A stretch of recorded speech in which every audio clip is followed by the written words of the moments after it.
pendant ces temps, vous avez consenti de nombreux sacrifices pour que la croisade, pour que la conférence puisse avoir lieu. Et je dis vraiment merci au Seigneur pour la foi de tous. Nous sommes sortis de la conférence sans aucune dette.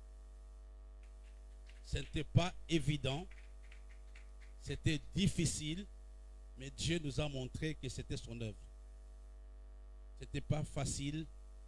J'écrivais à certains d'entre vous, j'ai présenté les rapports à certains d'entre nous. Je ne peux vraiment pas jusqu'aujourd'hui dire comment on a payé. Nous sommes au-delà des millions. Comment on a fait, je n'en sais rien. Mais Dieu est un Dieu fidèle. Et une autre chose que j'ai retenue pendant la conférence, aucun de nous n'est indispensable pour Dieu. Personne n'est indispensable. Dieu peut se servir de n'importe qui pour que son objectif soit atteint. En tout cas, merci. Vous avez rendu le séjour de nos visiteurs agréable. Il y en a qui ont donné les jus, il y en a qui ont donné à manger, il y en a qui ont accepté de les promener dans la ville. Ils sont rentrés avec beaucoup d'émotions et beaucoup de souvenirs. Je pense le mercredi soir, j'étais parti voir l'évêque d'Orego et son épouse qui rentrait sur le Béville le jeudi matin. Il y avait une facture qui n'était pas payée. On me l'a présentée, j'ai pu régler la facture. Après, on a eu le coup de fil du pasteur Robin. Il nous disait qu'elle a bien voyagé avec son père, mais son père était très très fatigué. Parce qu'il avait fait 19 heures de route, en fait de vol. D'ici jusqu'à Paris, c'est 6 heures, 7 heures à peu près. 7 heures à peu près de vol. Et puis il fallait faire l'escale de 3 heures. Il fallait encore faire 6 heures pour quitter Paris, aller à Washington. Il fallait 3 heures pour arriver à quitter Washington, aller au Texas. Ça faisait 19 heures. Et ça faisait beaucoup pour lui, l'homme de cet âge-là. Alors quand on causait, l'évêque d'Orego me dit, écoute, il t'écoute bien, appelle-le. Dis-lui qu'il prenne même un mois. Son âge là, il ne doit pas faire beaucoup de déplacements. Il faut qu'il se repose. Ouais, le corps, c'est le corps. On a dit, ok. Mais malheureusement, je ne l'ai pas appelé. Et curieusement, vendredi, j'ai même eu ça, c'est le forum de l'église. Vendredi, il m'a appelé, il m'a aussi écrit. Il me dit, prie pour moi, demain, je voyage. Donc, c'est le vendredi qu'il a voyagé. Et il a toute une semaine pour faire la conférence. Donc, il va faire à peu près 6 heures, non, 5 heures de vol pour aller dans l'état où il est, pour faire la conférence. Pour dire, frère, tant qu'on a la force, il est important qu'on se lève pour servir Dieu. Il y aura un moment, tu vas regretter les opportunités que tu avais et que tu as ratées parce que tu n'as pas servi Dieu. Moi, je commence à regretter certaines opportunités. Mais je pouvais faire ceci, je pouvais faire cela. Aujourd'hui, on a beaucoup de volonté pour faire un certain nombre de choses, mais le corps s'y oppose. Et pour nous dire quoi? Tant que l'église est pratiquement à plus de 50%, 60% des jeunes, c'est le moment de vous lever et de faire des choses avec Dieu. N'attendez pas la dernière minute, c'est le moment de nous lever et de travailler avec Dieu. Le pendule là n'est plus là.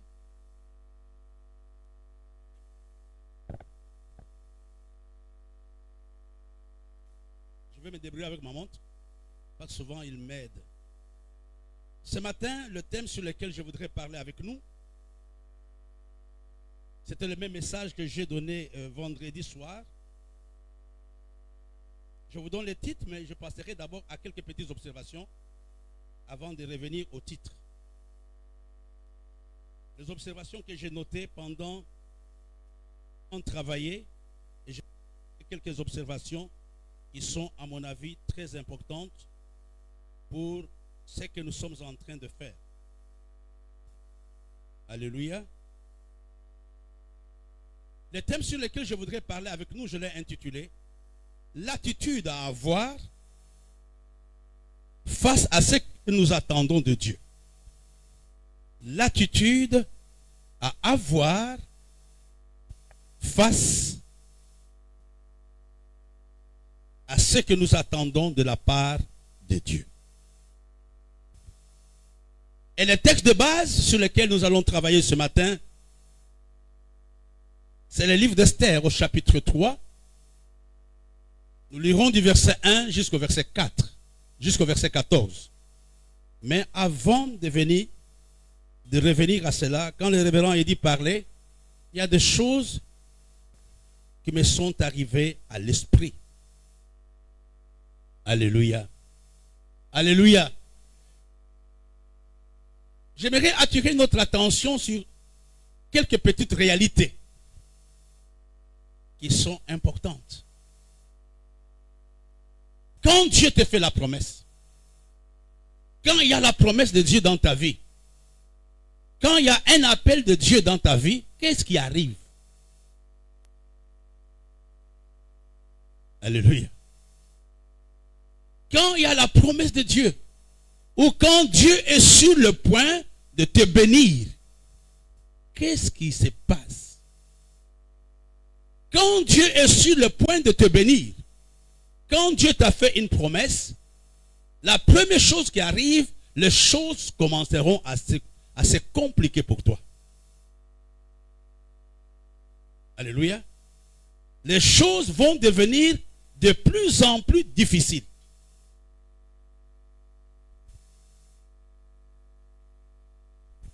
On va prendre un texte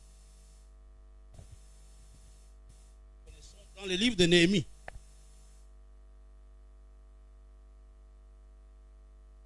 Dans le livre de Néhémie, j'aimerais lire avec vous quelques versets. Et nous allons passer au message de ce matin. Voilà. Regardons Néhémie chapitre 2, verset 10. Sambala les Héronites et Tobija, les serviteurs ammonites, ayant appris, entrèrent, eurent un grand déplaisir de ce qu'il venait un homme pour faire quoi? Pour chercher le bien des enfants d'Israël. Quand Dieu veut bénir une église, quand Dieu veut bénir une personne, dans la plupart des cas, le premier semaine, le premier jour sont caractérisés par le contraire de ce qu'il attend de la part de Dieu.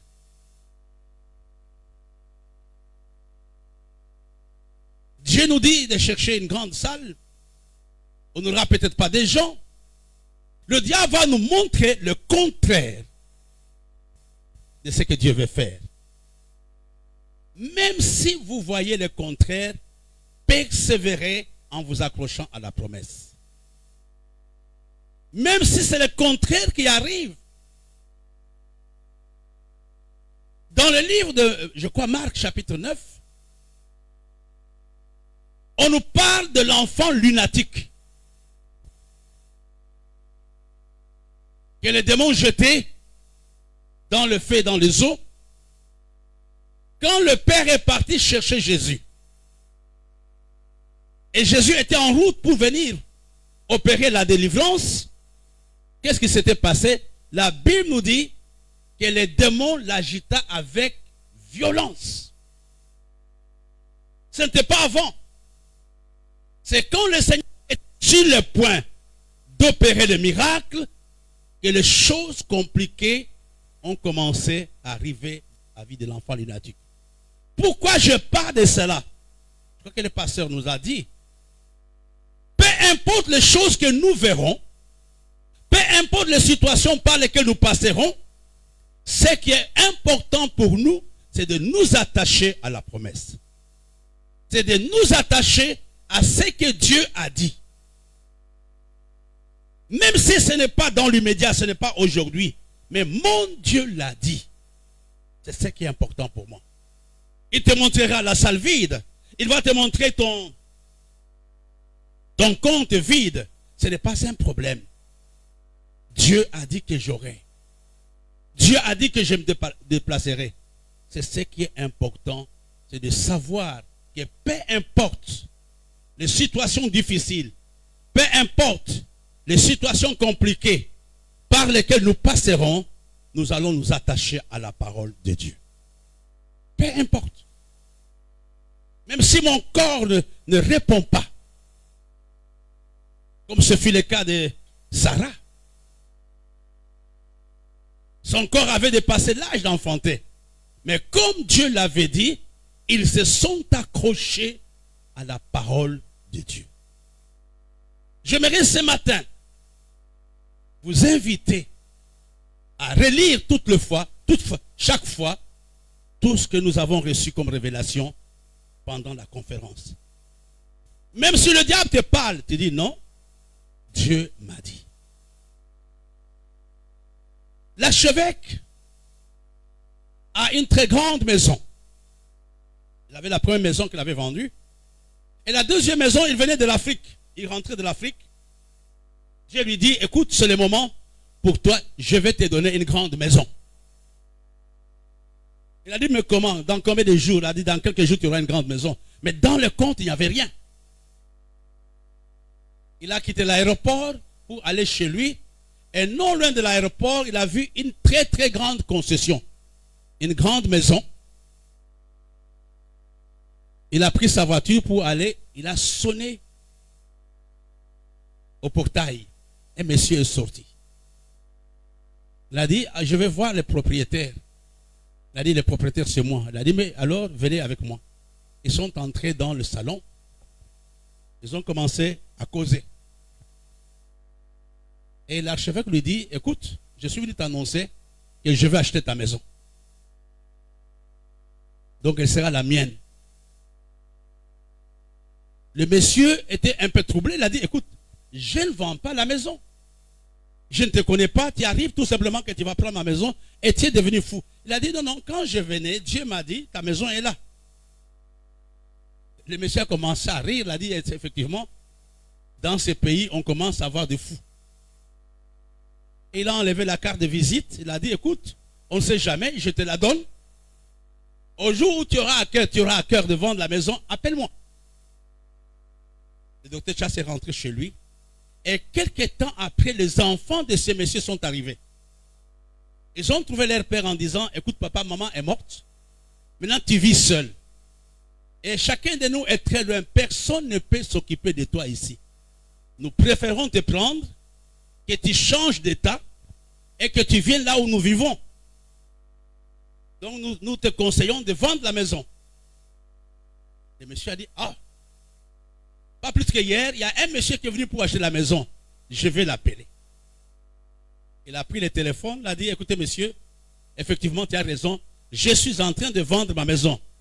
Il a dit, mais je t'avais dit. Il a pris la voiture jusque chez lui, chez le monsieur.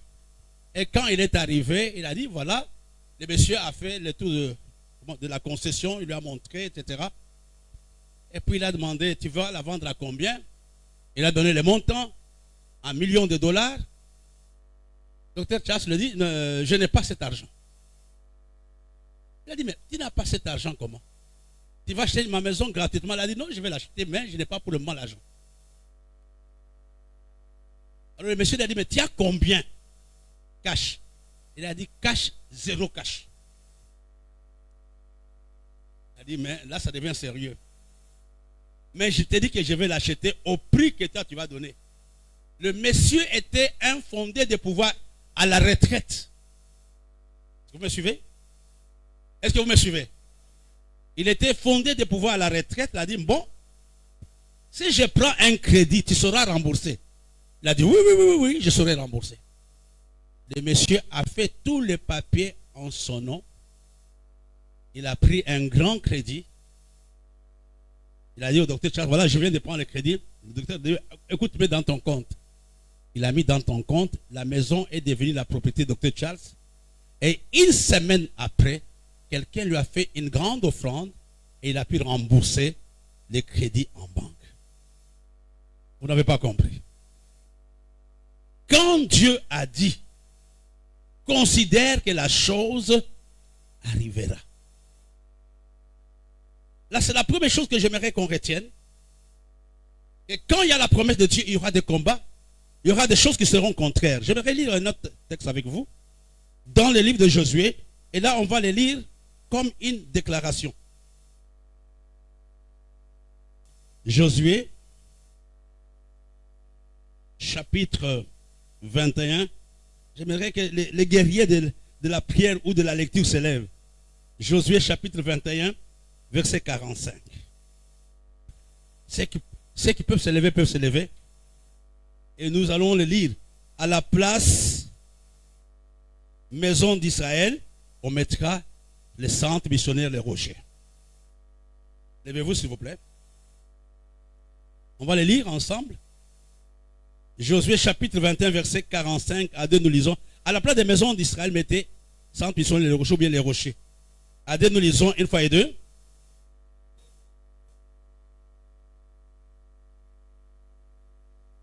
Aucune ne resta sans effet, toutes. Non, proclame encore ça avec foi. Non, de toutes les bonnes paroles. Une fois et deux.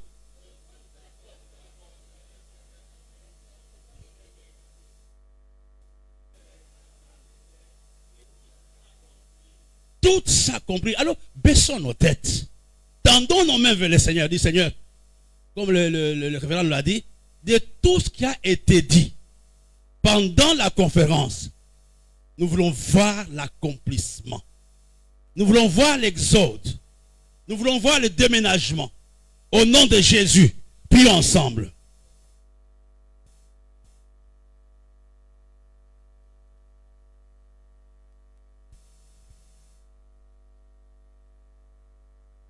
S'il y a quelqu'un dans la salle qui peut prier, si tu te sens poussé par l'Esprit de Dieu, prie par rapport à cette parole. Révérend Eddy, tu peux prier.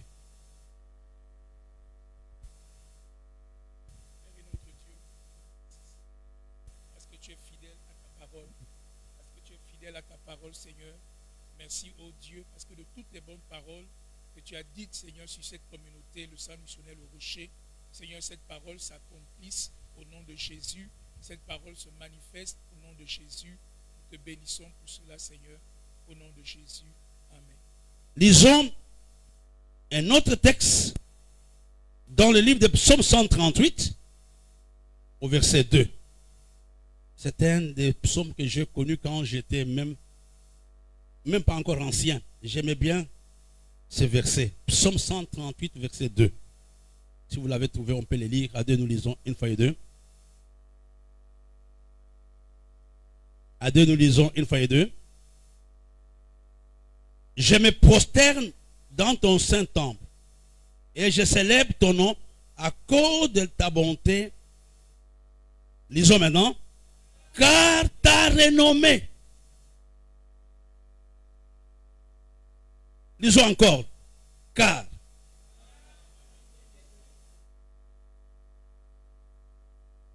La renommée de s'est accrue et s'est multipliée à cause de l'accomplissement des promesses.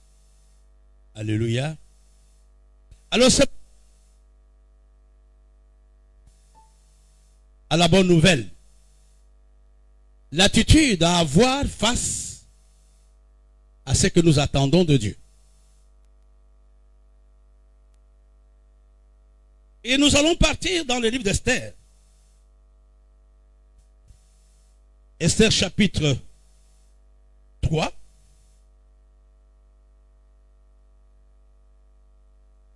Esther chapitre 3.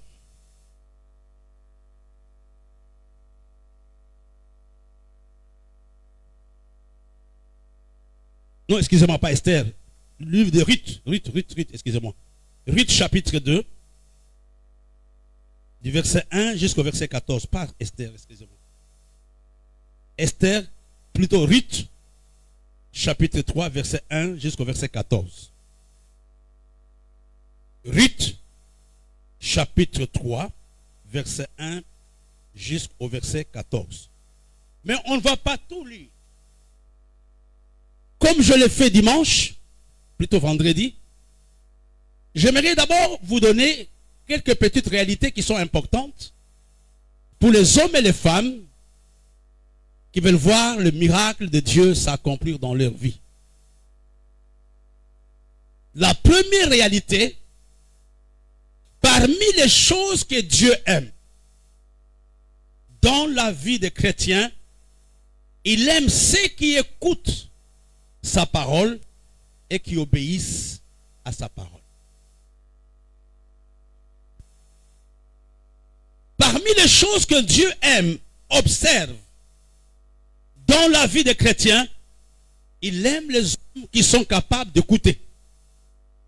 Et non seulement qui sont capables d'écouter, mais qui sont surtout capables d'appliquer ce qu'il leur dit. Vous savez, nous pouvons tous être dans la salle. Un des révérends l'a dit. Mais combien ont dû écouter pendant la conférence? Quand Israël entrait à Canaan, la première recommandation que Dieu va donner à Israël, écoute Israël. Tu ne peux rien faire. Dieu ne peut pas t'amener loin si tu n'es pas capable de l'écouter. Non seulement de l'écouter, mais surtout de faire ce qu'il te demande de faire. La deuxième réalité que j'aimerais nous donner ce matin, Dieu bénit un homme par un homme. Quand Dieu veut te bénir, il enverra quelqu'un te parler.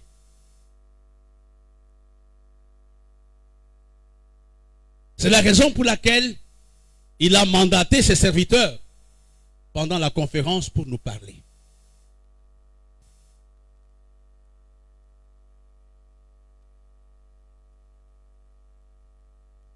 Je vais te dire, quand tu regardes dans ta vie, tout ce qui est devenu est l'objet d'une rencontre. Vient de quelqu'un peut-être dans un lycée, dans l'église, qui t'a parlé, qui t'a donné une révélation.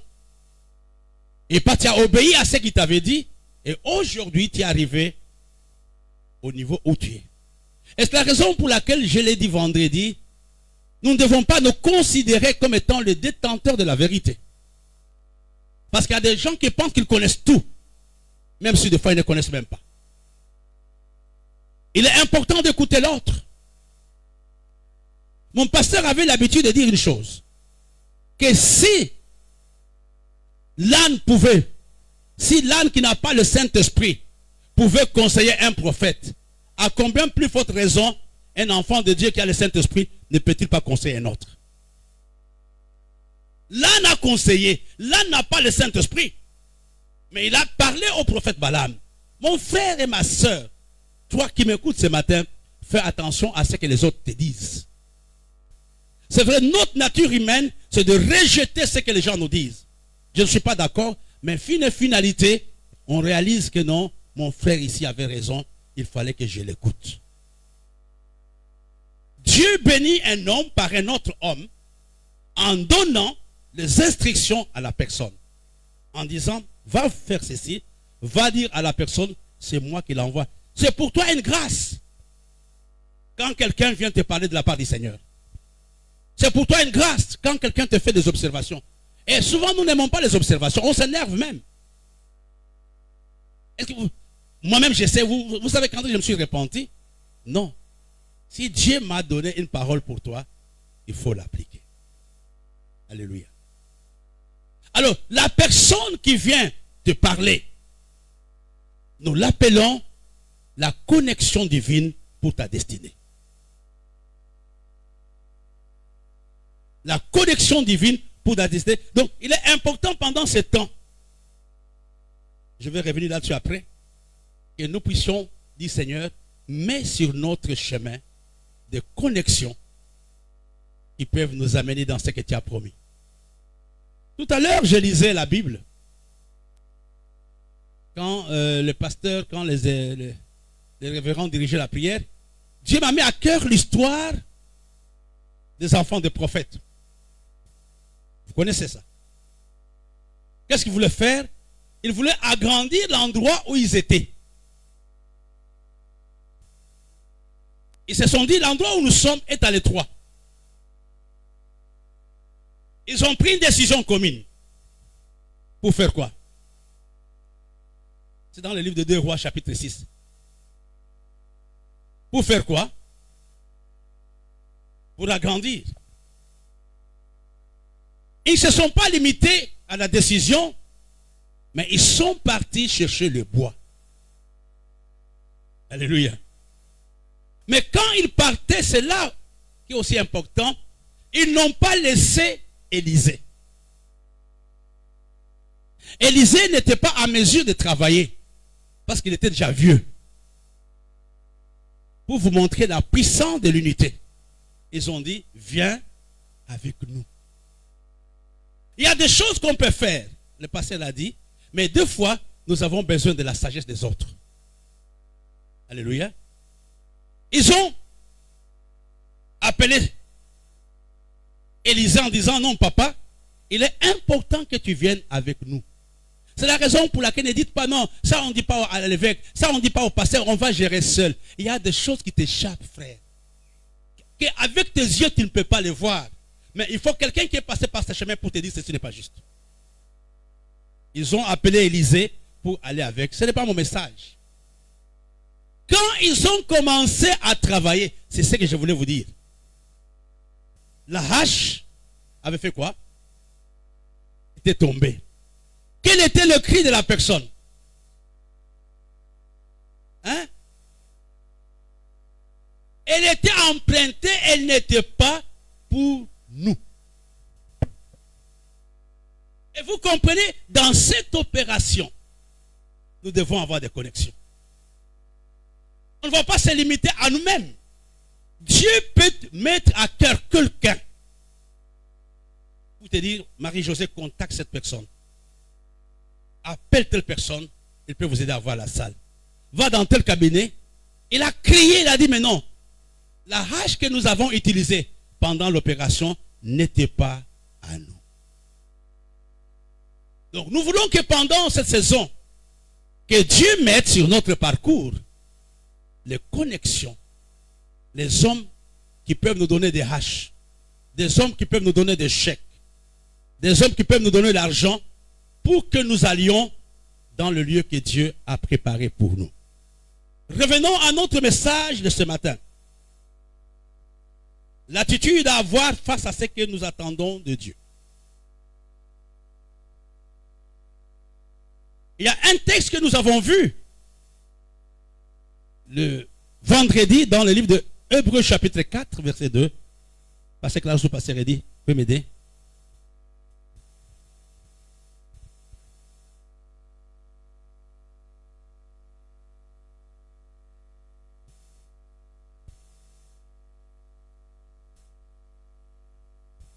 Car cette bonne nouvelle nous a été annoncée aussi bien qu'à eux.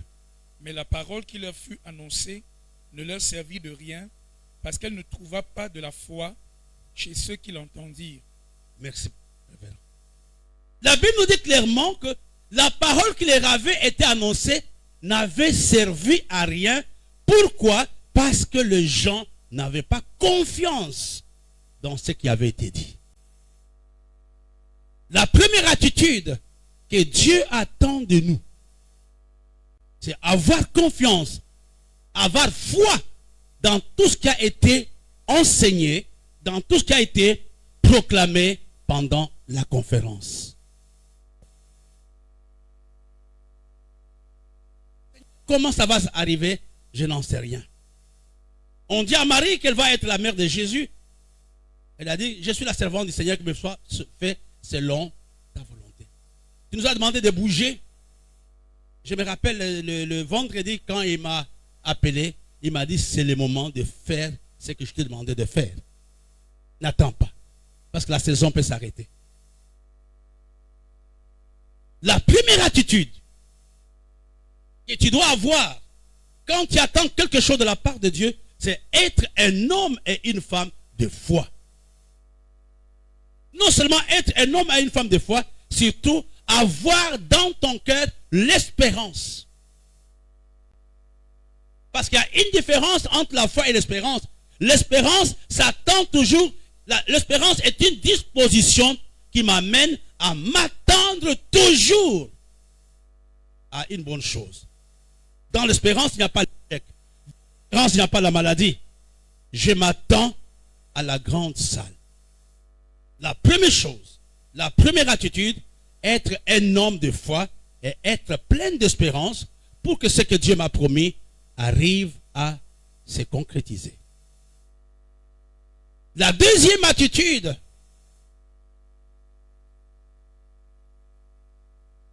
dans le livre de Ruth, pasteur dit, lis-moi Ruth chapitre 3 verset 1 d'abord.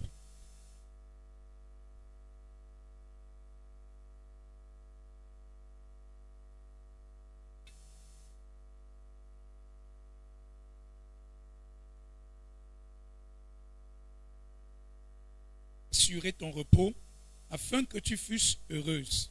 Jusque-là. Tout ce qui a été dit pendant la conférence, c'est pour notre repos. Ce n'est pas le repos de l'évêque d'Orego, ce n'est pas le repos de l'archevêque.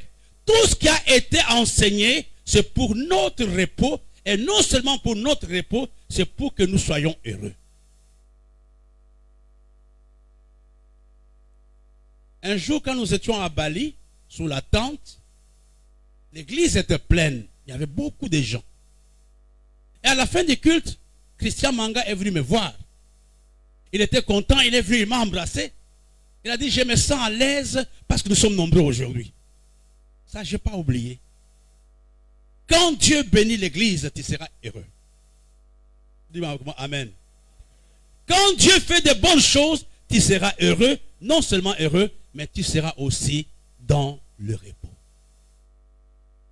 Ici, Naomi parle, il lui dit, écoute, tout ce que je fais, tout ce que les évêques nous ont enseigné pendant la conférence, c'est pour notre repos, c'est pour notre joie, c'est pour notre bonheur.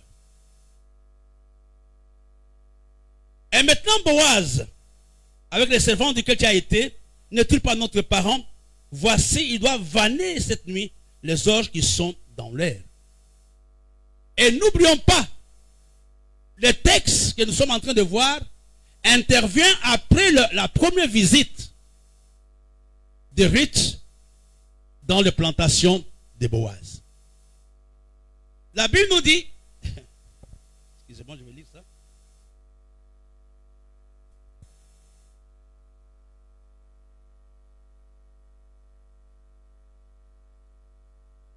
Voilà. Révérende Clarisse, Ruth 2, verset 3.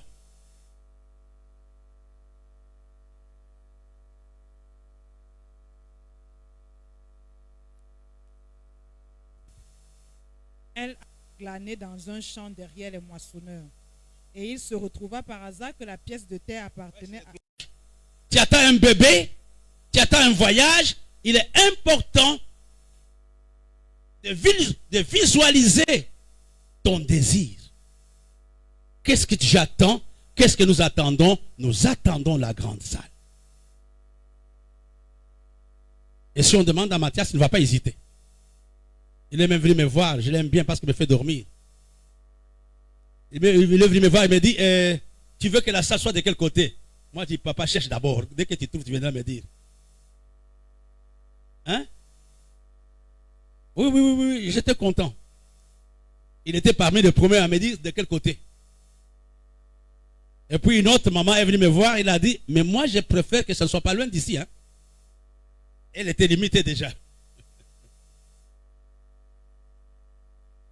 La deuxième chose, non seulement il faut être un homme de foi, mais savoir avec exactitude ce qu'on attend de Dieu.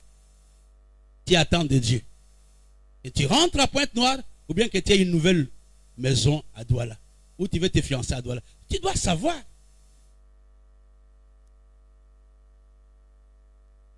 Hein, Olingini. Ah, père, papa, vraiment, c'est compliqué. Même moi-même, je ne me comprends même plus. Il y a des gens comme ça, tu veux comprendre sur quoi? Il a dit, pasteur, tu veux même qu'on commence par où? Moi-même, je suis troublé. Mais Naomi savait. Pourquoi? Parce que Ruth plutôt savait, Naomi a eu le temps de l'expliquer. Qu'est-ce que Naomi cherchait? Qu'est-ce que Ruth cherchait? Qu'est-ce qu'elle attendait? Hein? Allô? Qu'est-ce que Ruth attendait? Le mariage. Quand elle est partie, elle n'est pas partie pour glaner. La première fois, elle était partie pour glaner. La deuxième fois, Naomi lui a dit, je vais te donner le repos, je vais me battre que tu puisses avoir le mariage. Ne dis pas, non, Dieu connaît. Hein. Bishop, toi tu ne connais pas ce que les femmes seules vivent. Dieu n'a pas besoin de tes grimaces. Dieu doit savoir il pose la question à Bartimée, qu'est-ce que tu veux que je fasse pour toi? La deuxième bonne attitude, c'est savoir exactement ce qu'on attend de Dieu. C'est la raison pour laquelle le pasteur nous a parlé de l'unité. Hier, j'ai aimé le discours du Premier ministre Benjamin Netanyahu. Il a mis l'accent sur l'unité. Il a dit la guerre est longue, mais tout ce que nous devons faire pour le moment, c'est d'être ensemble. Si nous sommes unis, si nous sommes, pourquoi nous sommes en ces lieux? Si nous savons que c'est le moment pour nous de poser les actes prophétiques, il n'y a personne qui peut se mettre à l'écart. Alléluia. C'est savoir exactement. Je veux dire à quelqu'un, nous sommes en train de parler à tout le monde. Peut-être ce message c'est pour toi. Toi seul tu peux trouver la salle. Et de venir dire à l'église, allons. Moi j'ai trouvé un endroit où on va adorer. Parce que souvent quand on parle, on a toujours besoin, non? Nous tous nous sommes concernés. Il y a des gens à qui Dieu donnera un fardeau. Bon, revenons au message. Naomi dit à Ruth, avant d'aller là-bas chercher ton mariage, il faut que tu te laves. Est-ce qu'elle était sale? Non, elle n'était pas sale. Tout ce qu'elle va dire était prophétique et symbolique. La troisième attitude, je l'ai expliqué un peu vendredi, apprendre à nous laver. Apprendre à nous débarrasser de notre passé. Vous voyez, quand nous sommes liés par le passé, par les échecs du passé, par les blessures du passé, nous sommes en train d'hypothéquer le présent. Dis, lave-toi. Oh non, Bishop, toi, tu as toujours été comme ça. Toi, vraiment. D'ailleurs, vous vous rappelez, en 1954, ce qu'on s'était passé. Je n'ai pas oublié. Oh, Bishop, toi, tu nous décourages toujours. Je n'ai pas oublié. Maintenant, je ne te décourage pas, je t'encourage même. Mais tu es où? Apprendre à te laver. Apprendre à te séparer de ton passé, de tes expériences d'hier, de tes échecs d'hier. Ceci même dans la société. Une fois, un ami a perdu sa femme. Et il m'a appelé pour me dire, je vais me remarier.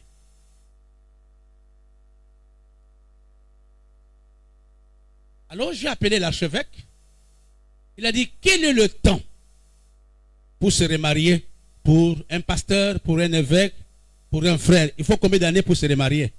Il a souri, il n'y a pas beaucoup d'années, il n'y a pas d'années. Il dit, explique-moi l'année, mais il faut d'abord qu'il soit guéri. C'est la réponse qu'il m'avait donnée. Quand il est guéri, il peut se remarier. Tant qu'il n'est pas guéri, il ne doit pas se marier. Parce que quand il n'est pas guéri, ça le fera souffrir lui et la femme qui va venir. Parce qu'il ne va pas voir la nouvelle femme, il verra celle qui était morte dans la nouvelle femme. Je parle à quelqu'un ce matin. Disons, Seigneur, ce matin, je prends la résolution de me séparer de toutes mes expériences du passé, mes humiliations, mes échecs, mes déboires. Je les mets de côté. Ce matin, je déclare que je veux me laver et avoir une nouvelle page dans ma vie. Il faut apprendre à nous laver. Même dans nos relations de tous les jours, si à un petit problème, vous revenez dans le passé,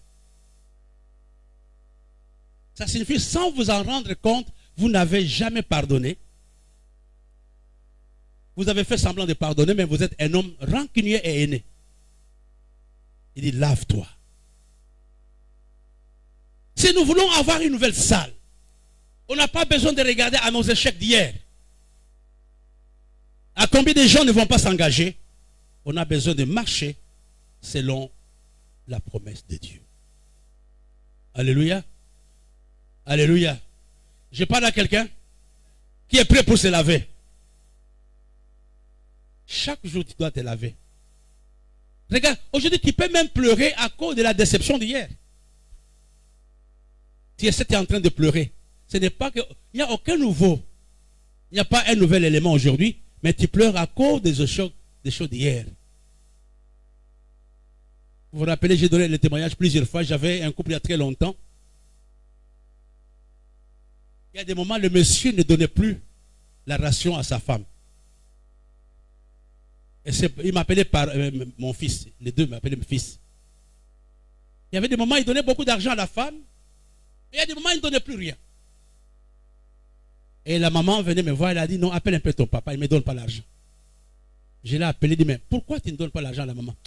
Il a dit, papa Mawit. Ils avaient peut-être 70 ans à l'époque. Si tu sais ce que cette fille m'a fait pendant les fiançailles. La fille, c'était sa femme de 70 ans. Elle n'avait pas cédé. Elle me faisait marcher sous la pluie. Un jour, elle m'a déjà enfermé devant le portail. Quand je pense à cela, même l'envie de lui donner l'argent, je ne lui donne pas. Le passé bloque l'action présente. Il dit, lave-toi, et tu fais encore quoi? Hein? Verset 2. Pasteur, il dit, 3. Oins-toi. Le tout n'est pas de nous laver, mais il faut nous oindre.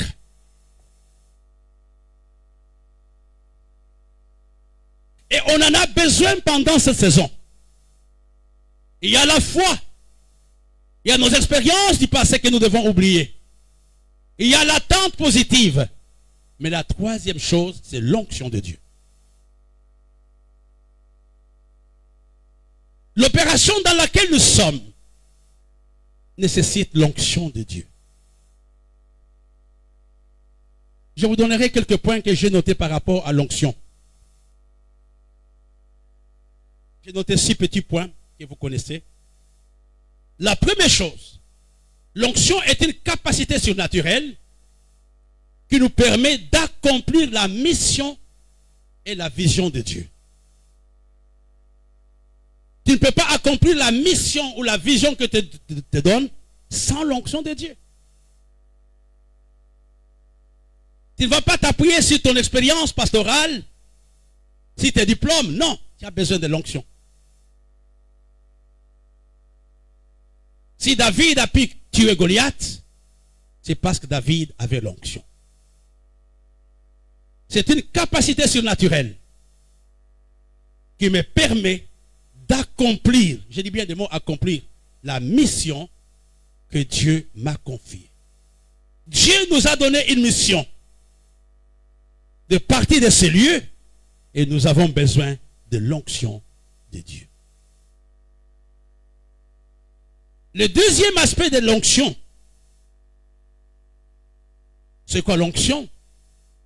L'onction est une capacité surnaturelle qui me permet de terrasser les géants sur mon parcours. Les géants qui sont devant toi, devant la promesse, devant la grande salle. Ne sois pas comme les enfants de Séva. Sois un homme avec l'onction. Et tu me suives en ces lieux. Tu as besoin de l'onction de Dieu. L'onction te transforme. L'onction fait de toi un guerrier.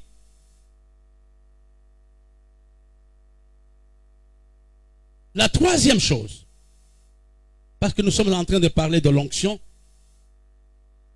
là c'est important. Ça m'a béni hier quand j'ai préparé. L'onction, c'est la capacité, ça vous devez noter, la capacité surnaturelle qui me permet de recevoir les directives de Dieu, les orientations de Dieu par rapport à la mission qu'il m'a confiée.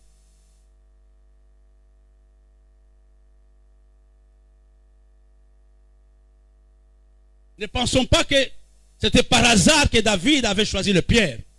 C'était l'onction de Dieu qui lui avait permis de faire ça.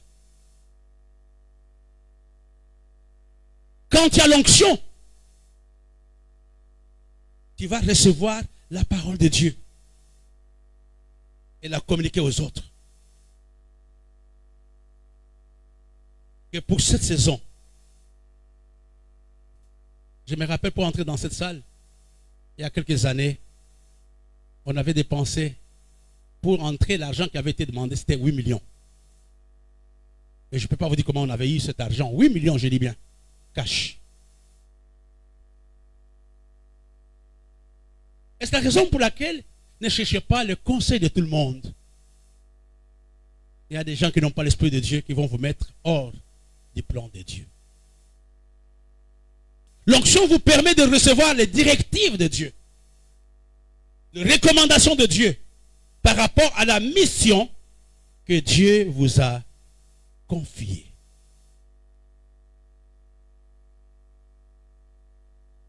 Un autre aspect par rapport à l'onction, ça c'est important, c'est dans Ésaïe 45. L'onction nous permet d'ouvrir les portes fermées.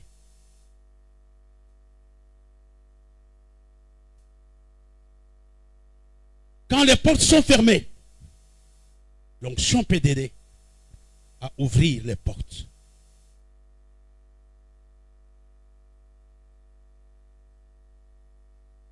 Nous nous rappelons devant la vie de Siklag, David était dans l'abattement, etc. Il y a un autre aspect de l'onction. Qu'est-ce que l'onction fait? L'onction fortifie mon homme intérieur.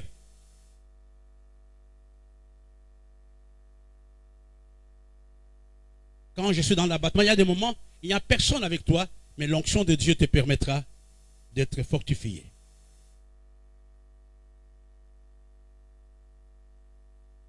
Et pour terminer cette parenthèse, c'est l'onction qui nous permet d'abattre, de détruire et de construire.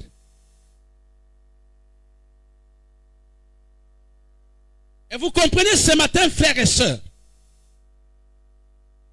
pendant cette saison, chacun de nous a besoin de l'onction du Saint-Esprit dans la mission que Dieu nous a confiée. Il dit, lave-toi, oins-toi, puis remets tes habits et descends à l'air. Descends à la plantation. Avant de mettre des habits, j'aimerais d'abord parler de descendre à la plantation. Une autre recommandation pour les hommes qui attendent l'accomplissement de la promesse de Dieu, ce sont les hommes et les femmes qui savent prendre le risque.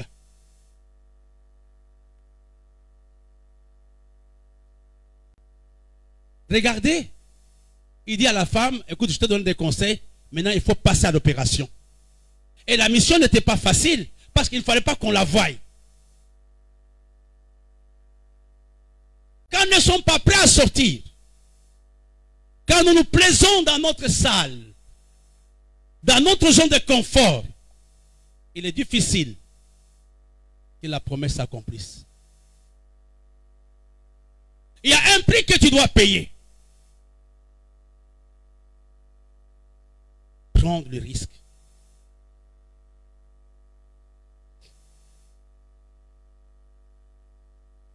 Tous les grands hommes de Dieu que vous connaissez ont payé le prix du risque. Il faut oser. Il faut aller de l'avant. Il faut aller sur le terrain. Il faut négocier le prix. Il y a des gens qui ne savent pas négocier. Quand on leur dit c'est 10 000, c'est 10 000. Bishop, c'est 10 000. Pourquoi tu me dis 10 000? Parce que ce n'est pas toi qui vas payer. Mais si c'est pour toi-même, tu vas t'incliner pour qu'on abaisse le prix.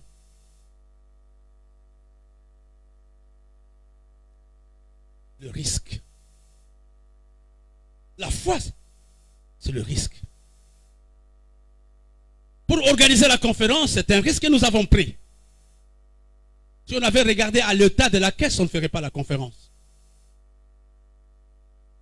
Prendre le risque. Descendre dans l'air. Prends le risque de poser la question. Prends le risque de dire au bailleur, donne-nous un préavis. À tel moment, nous allons libérer ta salle.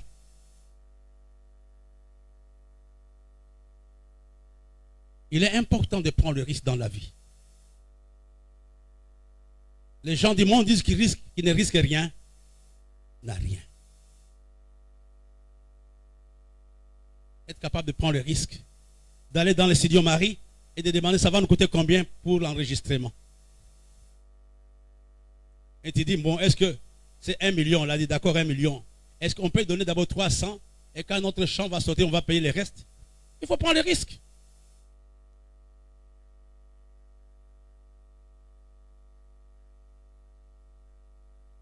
On nous parle de Jésus qui avait dit aux disciples, allons de l'autre côté de la mer ou du lac. C'était un risque. Quel était le premier risque? Quitter la terre ferme, monter dans la barque.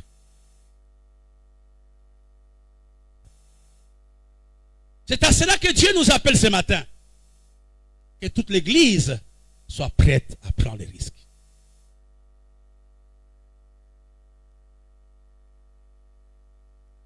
Une fois, le docteur Charles m'avait donné un témoignage que j'aime partager, qui n'est pas le mien. Il était dans une conférence. On a fait un appel de 20 000 $. Et chacun devrait donner 1 000 $, etc.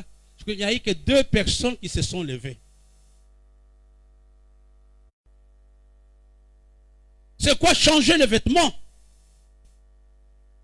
Comme le nom nous dit, c'est le changement. Avoir à cœur la vision du départ, la vision du changement.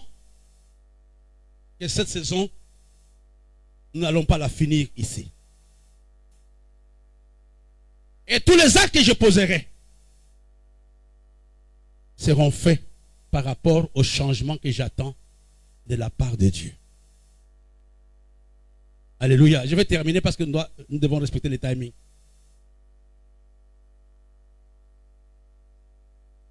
Hein? Pasteur Eddy ou Clarisse, lisez-moi Ruth 3, 4.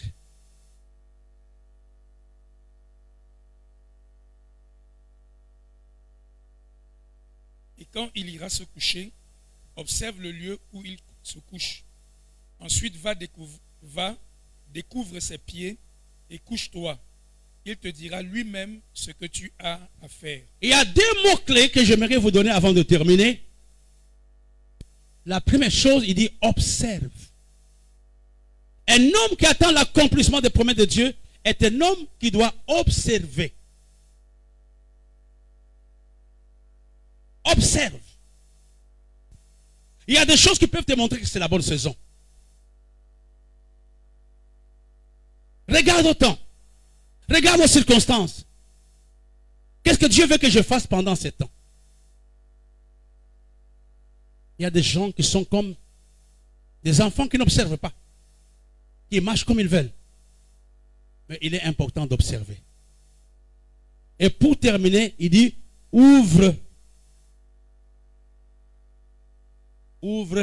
découvre ses pieds. Ce n'était pas facile. Un homme qui attend la manifestation des promesses de Dieu est un homme qui doit poser les actes prophétiques.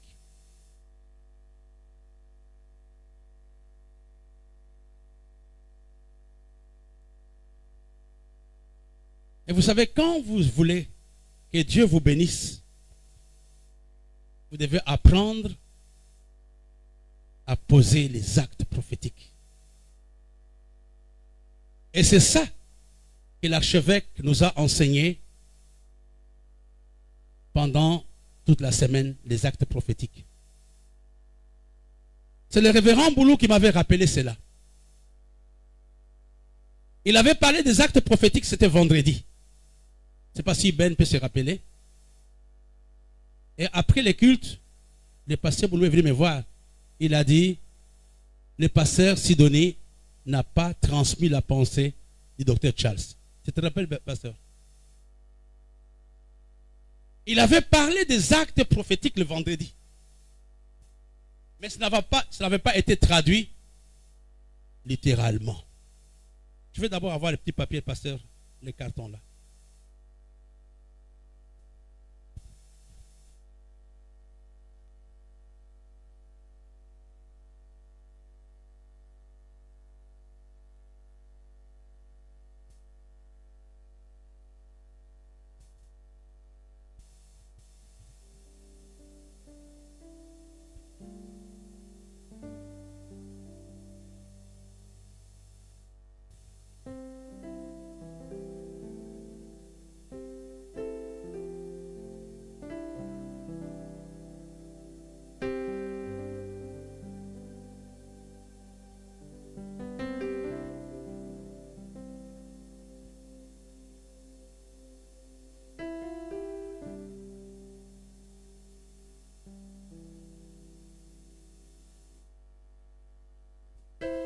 Nous avons initié l'opération que nous avons appelée Exode.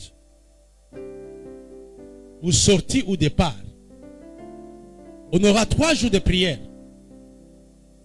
Le mercredi 1er, le jeudi 2 et le vendredi 3. Nous serons ici le soir en train de prier pour la nouvelle salle. Et nous allons terminer l'opération Exode le dimanche 5 novembre. Il y aura baptissement d'autel dimanche. Il y aura les actions de grâce.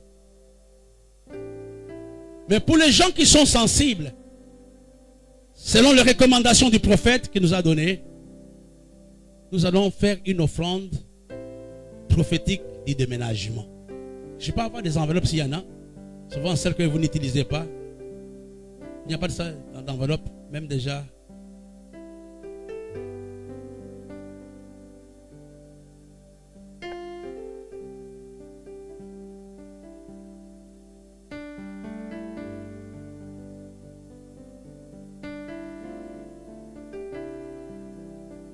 On me laisse ça ici.